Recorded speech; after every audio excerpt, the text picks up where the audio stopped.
Are we losing the ability to read series? That's my question for us today. Hey friends, welcome back to the channel. It's Tori, and today I have another discussion topic for us. I've been percolating on this one for a while. I've even done a video that's kind of adjacent to this idea where I talked about the first books in series and how people often, I thought, expected kind of not the wrong things from them, but expected different things than a first book might be supposed to give us as readers. And so I wanted to kind of follow that train of thought a little bit farther and expand into talking about our ability as readers to read series, especially as concerning epic series in fantasy, in science fiction, in any other genre where the series is kind of a long game. I have seen so many reviews on Goodreads and BookTube and just around the social media, discourse around the social media platforms in the last year or two. Actually, this has kind of been something that's been percolating from the background for me for quite a long time. And a lot of these reviews, when people are talking about an epic series, and I'm going to talk about fantasy specifically because that's typically where I see it, because that's the genre that I'm in the most. Readers in these reviews that I've been seeing use language that really confuses me when it comes to reviewing those epic series. Now, I'm only going to be talking about series here because I feel like standalones and even duologies, because they're such a different style of story structure and they're much more contained, smaller story, that's a completely different discussion. This video is also going to be, I think, slightly adjacent to the topic that's been going around BookTube recently about, are we losing intellectualism, or like the ability to intellectually think about the books that we read? And I think, like I said, this is adjacent to that topic. I do think that that factors in a little bit to what I'm going to talk about today. I also think, from my own personal standpoint, that personal enjoyment of a book and or series should always be part of the discussion, and we should never completely throw out the subjective opinion of each individual reader, because like we've talked about in how many videos before this, every reader is going to be bringing their own personal experiences, their own biases and preferences of what they like to read, and that's all completely valid. So I want to start by saying that, because I don't want it to come across like I'm on the board of we should only always intellectually think about the books that we read, because I do think that that's not always the type of experience we're looking for, and that's completely okay. I do, however, see kind of a concerning trend when it comes to the way that people review books. And again, we're going to separate, this isn't just talking about the books we read and sharing our own personal opinions on them. This is when people take to specifically review a book or series. Now I'm going to illustrate a few basic examples of what I have seen in these reviews, and then I want to dissect them a little bit and talk about how I approach reading series and some of the things maybe to consider when we pick up a epic series of any genre. So the first thing that I see in a lot of reviews is, nothing happened. Now this one, I will grant, sometimes people go on to explain what they mean by that, but oftentimes they don't. And this is a phrase that really confuses me and drives me a little bit bonkers, because that's factually not possible. Like, if you have a character who just stands on a blank page for like 300 pages, maybe you could get away with that, but saying nothing happened really is frustrating and will cause me to immediately jump off of a review and not take it seriously, because I think what people are trying to say when they use the phrase nothing happened, and please feel free at any point to let me know down in the comments if this is something that you use to describe your experience with a book. I would love to know your explanation of what that means to you. For me, what I get from that is that the person was expecting something, whatever that is, to happen and it didn't, or the way that the book went wasn't as exciting to them as it would have been if it had been written a different way, or whatever. I feel like there's a lot of different possibilities there when it comes to what that could mean, and that's part of why it's hard to decipher when you're looking through reviews. because it just sort of leaves this vast open vacuum of space of possibilities where it's like, okay, but what does that mean? I don't know what that means. Do you know what that means? I do see this one a lot on slow burn storytelling. And I think there's a deeper discussion to be had there about our kind of, I don't want to get too deep into it, but like the concept of consumerism and how we kind of have created this need for instant gratification in our entertainment and in our just lifestyles as a whole. And I think some of that does bleed into the way that the general population of readers approach books that don't give us all of the action, or they're focused on a bit of a slower build or a more subtle type of storytelling. The second one that I have talked about before, and you guys know how I feel about this phrase because I mentioned it in the previous video I did about first books in a series, it was just a setup book. This one still bothers me, you guys, and I understand the idea of it. This one, at least, I feel like I can put some context to. I feel like I understand what people are trying to say when they mention, oh, this was just a setup book. However, I do think that it's misleading, and here's why. If we're talking about a series, okay, we're talking about a series, again, I'm not talking about shorter style to storytelling like a standalone or a duology or anything like that. If we're talking about a big series, and especially within a fantasy genre, the first book has to be a setup book. Even in a series where the author does not do any hand-holding. Thinking of Malazan immediately. Like, Steven Erikson drops you straight into that series. He does not hold your hand, and you kind of have to build as you go. But that's exactly it. Even then, regardless of the storytelling writing style of the author, we as the reader are setting up our place in this story. Because it's a new world almost all the time. We're meeting all of these characters, and this isn't just limited to fantasy. In any book, we have to do some work to build ourselves into the reading experience. We're almost creating an inner file with tidbits of information that we gather as we go through the book. And that is us setting up what we know about this world, about these characters, about the plot, and what we think might be happening.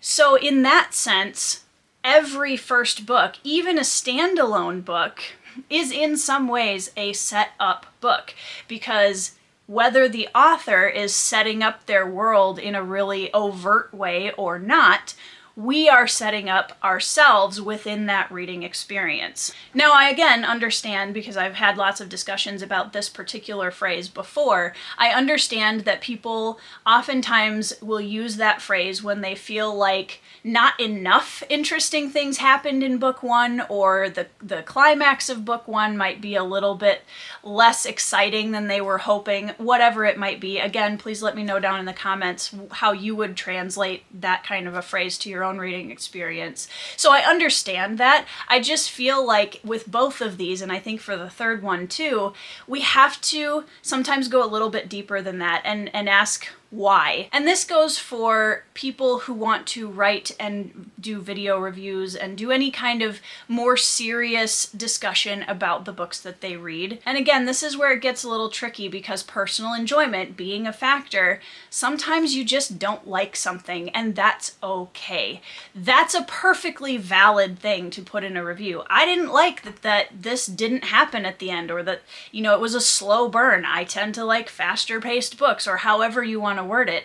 That makes sense to me. What doesn't make sense to me is this kind of switch to absolutes, where because I didn't like that it was a slow burn, it's therefore nothing happened. So the way that I would kind of rearrange that in my head as I was discussing the book is, if I'm somebody who doesn't typically like a slow burn storytelling style, which is completely valid and fine, I would look at, instead of saying it was a slow burn so nothing really happened. This was a really slow burn book, and I just didn't feel like the book was exciting enough for me. That makes total sense. That I completely get behind, and I can be like, yep, you know what? Totally fair. The third thing that I see a lot, and this one also kind of makes me shake my head and I just don't understand, is when you have people commenting on the first or even second book of a longer series, and they'll say something like, it didn't give me all the answers.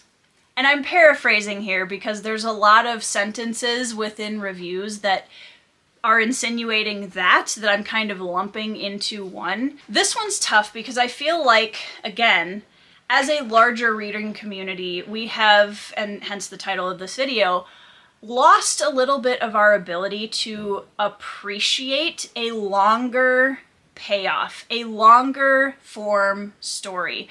And that's something that I admit I struggle with sometimes in the series that I read, where I want more than the series is giving me faster. And sometimes I'll get to the end and it really worked and those payoffs were worth the wait and they are chef's kiss. And sometimes I feel kind of let down. And both of those experiences, again, are completely valid. What I think is tough about this is I've seen so many readers who expect the first or even second book in a longer series to tell them everything. And the problem with that is if the series were to do that, then I think what you often run into is the downhill slope, where people get all the excitement in the first or second book and then the series keeps going, right? It's kind of like our experiences, which I know all of us have had, with a favorite TV show that was amazing for the first season or second season, and then it just sort of dragged out and just went nowhere and fizzled out into a slow, painful death. And I feel like that can happen with book series too. And that's, in my opinion, sometimes what happens when the author puts all of the excitement and all of the hook and all of the payoffs into book one or book two, and then it just kind of feels samesies and there's nothing really to work toward anymore. So when it comes to a series, for me, I like to have a first book that makes me ask a lot of questions and might only give me a couple small answers. That first opening part of the story, I want to fill me with so much curiosity and pull me in and say, ooh, I don't know what's happening yet, but I am hooked. I want to know where the author is going to go with this. I don't want all of the answers right away in a series because the payoffs, you guys, I wish that we talked about long-term payoffs more in the book community, because I have read quite a few series that are longer that they hit so much harder and they fly to the top of my favorite series ever list because I put in the time to journey alongside those characters for multiple books through multiple major events in their lives, major conflicts in the world around them.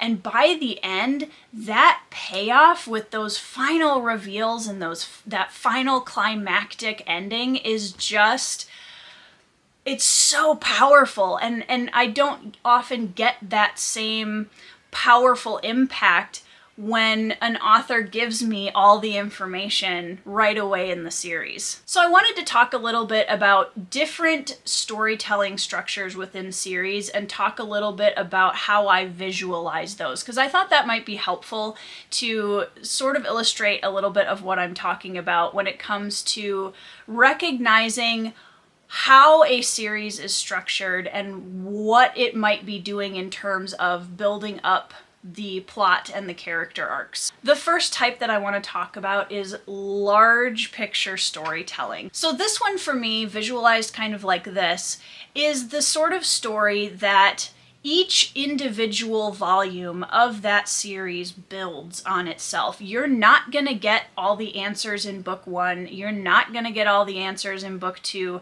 but there is a climb. There is a build. There's a build up to the top of that roller coaster. And then there is just this explosion of payoffs and reveals and climactic endings. Now, again, that's not to say that quote unquote nothing happens in the books individually. but that the author is playing a long game. The impact of those final couple of books is going to be huge. And also, this does come back a little bit to how well the author is keeping you engaged through that longer form of storytelling, because that is difficult. And some people, they're like, man, I don't know that I want to slog through all of these individual books to get to that big payoff at the ending. And I can understand that. And that is a review that I would totally get behind and be like, yep, that makes sense. But for the series I've read that do this, that continually build on each other and have individual stories, but also build up to that final massive conflict or climax or reveal or whatever it is, that's so rewarding. That's so rewarding. When you're thinking of a large picture story, this is basically the kind of series where it's all one story. It's one massive storyline.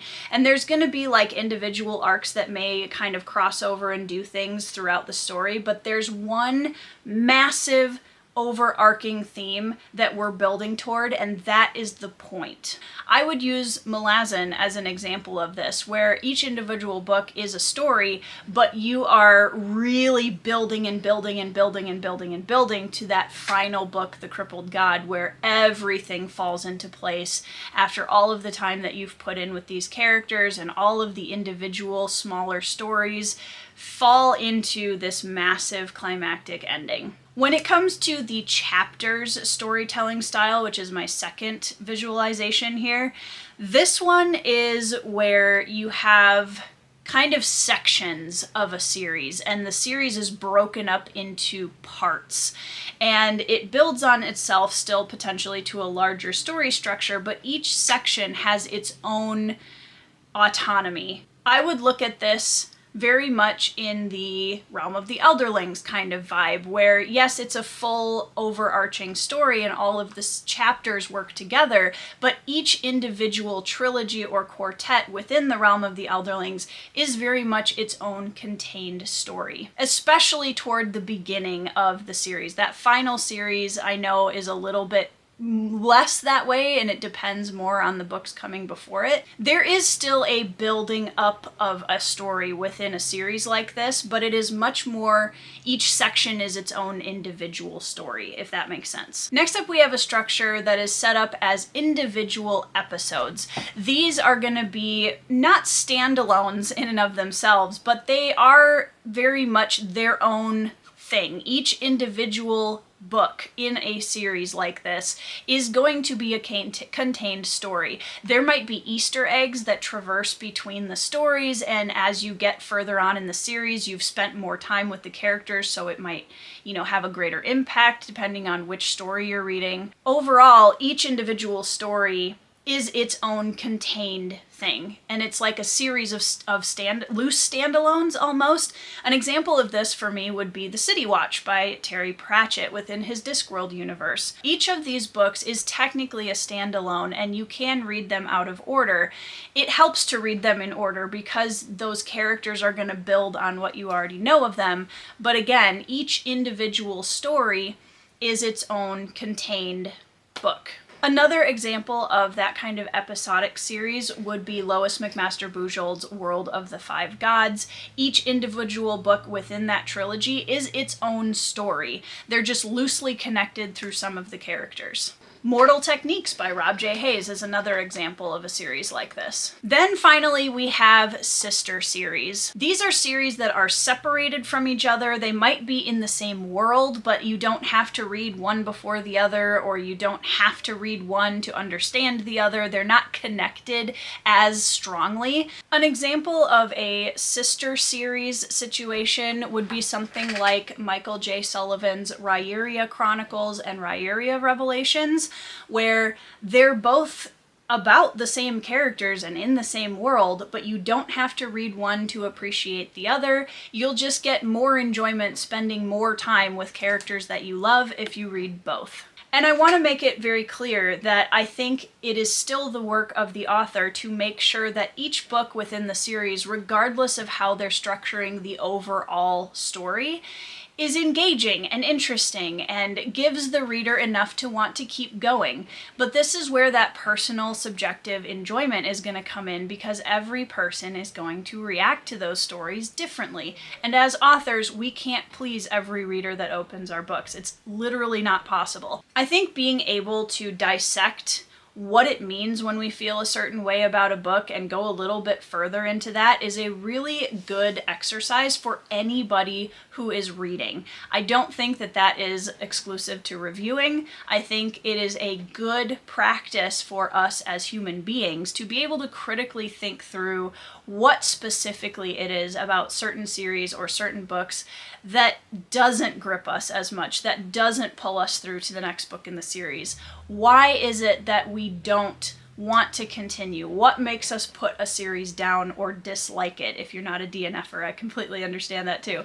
But giving us some time to kind of dig in a little bit further, and instead of saying, well, nothing happened, I want to be able to go deeper. I want to be able to say, this didn't happen, and that frustrated me.